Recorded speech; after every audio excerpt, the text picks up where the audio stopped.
अस्सलामुअलैकुम एवरीवन। तो इस वीडियो को जो है ना ज्यादा से ज्यादा शेयर कीजिएगा। और सच में बता रही हूँ कि आप जब इस वीडियो को पूरा देख लेंगे ना तो इंसानियत पर से, लोगों पर से भरोसा तो बिल्कुल उठने वाला। वैसे आजकल के जमाने में वैसे भी लोगों पर अब भरोसा रहा नहीं, वो ऑलरेडी उठ ही चुका है। लेकिन आजकल नित नए केस और ऐसे केस के दिमाग सोचने पर हो जाता है बिल्कुल मजबूर।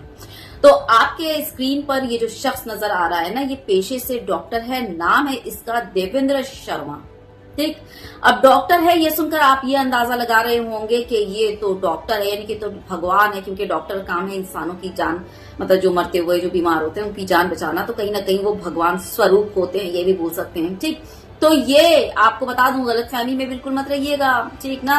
हाँ, शेर की खाल में भेड़िया है ये, जी हाँ। तो ये कोई भगवान नहीं है, ये डॉक्टर इंसानों की जान लेने वाला, बल्कि इंसानों की जान लेकर उसके मुर्दा जिस्म को मगरमच्छों को खिला देने वाला एक निहायत ही खतरनाक वाला दरिंदा है। जी हाँ, ये डॉक्टर देवेंद्र शर्मा उर्फ आप इसको डॉक्टर डेड भी बोल सकते हैं। ये अब तक आश्रम में छुपा हुआ था, आश्रम में कुकर्म करके आश्रम। पता नहीं लोग इतने खतरनाक जुर्म करके, अपराध करके आश्रम में ही क्यों पना लेते हैं। खैर जाने दीजिए, इस बारे में कभी और बात। ठीक, तो इस दरिंदे की जो दास्तान है वो आपको सुना दूं कि इसने क्या क्या कांड करके इसने रखा हुआ है। तो इस दरिंदे ने अकेले खुद ने 50 से ज्यादा लोगों की जान लेकर उनको मगरमच्छों को खिला दिया। इस डॉक्टर पर जो है वो क्या बोलूं, अपराधों की भरमार है। तकरीबन 125 से ज्यादा अवैध किडनी ट्रांसप्लांट कराए पहले, ठीक, और 50 से ज्यादा लोगों की हत्या की। ठीक, मतलब ये समझ लीजिए कि पहलगाम अटैक जो हुआ था ना, आतंकवादियों ने तकरीबन 25 या 26, 27, 28 मान लेते, ठीक, 28 लोगों की जानें ली थी, जबकि अच्छी खासी वहां पर भीड़ थी। लेकिन इस अकेले दरिंदे ने, या आतंकवादी की शक्ल बोल लीजिए, क्या बोलूं, तो इस अकेले दरिंदे ने 50 से ज्यादा लोगों की जानें ली हैं। मतलब आप ये बोल सकते हैं कि ये उन आतंकवादियों से भी बड़ा वाला, खतरनाक वाला आतंकवादी है कि नहीं। तो इस आतंकवादी डॉक्टर ने दरिंदा जो है, इसने 50 से ज्यादा लोगों को मारकर उनकी किडनी बेची। और बता दूं आपको कि इस डॉक्टर का शिकार ज्यादातर बेचारे गरीब जो टैक्सी ड्राइवर होते हैं और ट्रक ड्राइवर्स होते हैं, ज्यादातर वही इसका शिकार बने थे। मरे हुए लोगों की मुर्दा जिस्मों को ये कासगंज के हजारा नहर में फेंक देता था, जहां मगरमच्छ जो होते थे वो इन मुर्दा जिस्मों को खा जाते थे। और इस तरह से सबूत साफ। 1994 यानी 1994 से लेकर 2004 तक ये डॉक्टर जो है ये अपना खौफनाक, खतरनाक वाला दरिंदगी वाला खेल जारी रखता है। और इसे पुलिस ने जो है वो गिरफ्तार भी किया था। दिल्ली पुलिस ने इसे राजस्थान के तौसा जिले से गिरफ्तार भी किया था। 2020 और 2023 में इसको पैरोल मिलती है। पैरोल पर ये महाशय जो है वो बाहर आते हैं। और यहाँ देख लीजिए, यह है भारत का, हमारे देश का कानून। एक खूनी दरिंदे, इतने खतरनाक दरिंदे को पैरोल मिलती है, वो जमानत मिलती है, सुनवाई होती है, वो बाहर आता है। लेकिन वहीं दूसरी तरफ जामिया के स्टूडेंट एक्टिविस्ट वगैरह जो थे ना, जो अपने हक की आवाज उठा रहे थे सीए एनआरसी के वक्त, जी हाँ, उन पर यूएपीए लगाकर उनको जेल में ठूंस दिया गया, डाल दिया गया। और ना ही सुनवाई, ना जमानत, ना पैरोल, कुछ भी नहीं। खैर ये तो सभी जानते हैं।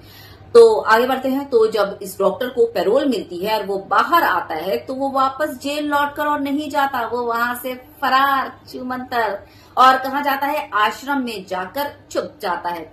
और तो और हैरानी और मजे की बात आपको बता दूं कि ये दरिंदा जो है वहां जाकर बाबा बनकर प्रवचन भी देता है। प्रवचन क्या देता है आपको पता है? ये कहता है कि जीव हत्या महापाप है, जीव हत्या नहीं करनी चाहिए, समझ गए। वहां जाकर ये इंसानों को मारकर जीव हत्या पर प्रवचन देता है। खैर इसको जो है 7 मामले में उम्र कैद की सजा और 1 मामले में फांसी की सजा सुनाई जा चुकी है। अब सवाल यहाँ पर ये उठता है कि अगर इस दरिंदे का नाम देवेंद्र शर्मा ना होकर दिलावर शमशेर होता या इस तरह का कुछ होता, तो और आश्रम की जगह, हाँ ये तो सबसे बड़ी बात, आश्रम की जगह मदरसा होता, तो क्या होता आपको पता है?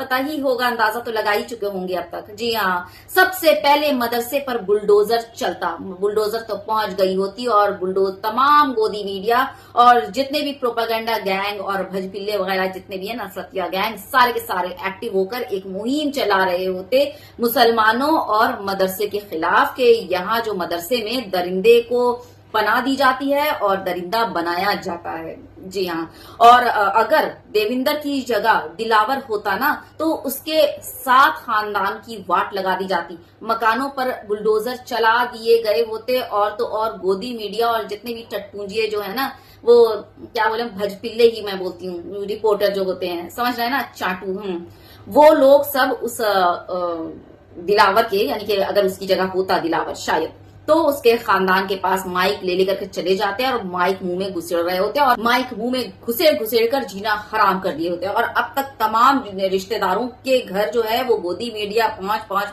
कर उनका जीना हराम कर देती, इंटरव्यू ले लेकर। और हाँ, स्टूडियो का तो भूल ही गई, गोदी मीडिया के स्टूडियो का तो अलग ही वो रंगमंच होता, अलग ही लेवल का वो जो है नंगा नाच चलता, बड़े बड़े थंबनेल लगाते, देखो जिहादी दरिंदा करके। लेकिन इस मामले में अभी पूरी खामोशी, क्योंकि ये दिलावर शमशेर नहीं बल्कि ये जो है देविंदर शर्मा है। जी हाँ, तो बस इस नोट पर मैं वीडियो यहाँ पे खत्म करूंगी कि चाहे दिलावर हो या देविंदर हो, मदरसा हो या फिर आश्रम हो, मुल्जिम और जुर्म को उसी तरह से देखना चाहिए, ठीक ना। उसको धर्म या मजहब का चश्मा ना पहनाओ, ना ही उस एंगल से देखो।